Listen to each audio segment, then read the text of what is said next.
দিন দিন পরিত্যক্ত হয়ে পড়ছে স্বাস্থ্য ও পরিবার কল্যাণ কেন্দ্র।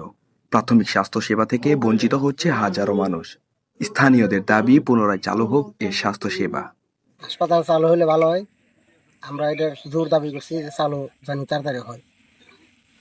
এটা চালু চালু হলে সবাই উপকৃত হব, জনগণ উপকৃত হব, এলাকাবাসী উপকৃত হব।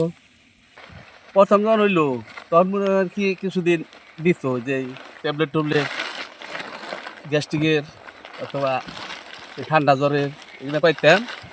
তারপর হাসিনা ক্ষমতা থাকতে 90 দিন আগে থাকতেই বন্ধ না হয়ে ওই ডাক্তার আসে সপ্তাহে দিন এই জায়গায় চালু হলে ভালো হবে। এলাকার মনে করেন কি আমাকে সুবিধা হয়। শুরু হলো তখন বলছিল এই এলাকার জন্য সেবার জন্য আপনাদের জন্য কাছে আনলাম। তখন তো দেখি কিছুই নেই, বন্ধ থাকে সব। তখন হয়তো সপ্তাহে 1-2 দিন আহে, এলে বোধ হয়তো 2 থাকে দেয়, না থাকলে না দেয়।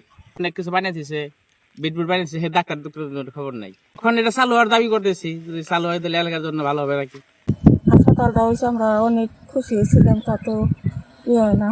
সরকার থেকে বানাই এই হাসপাতালটা চালু হইতো, চালু হইলে আমরা একটু সেবা পাবো।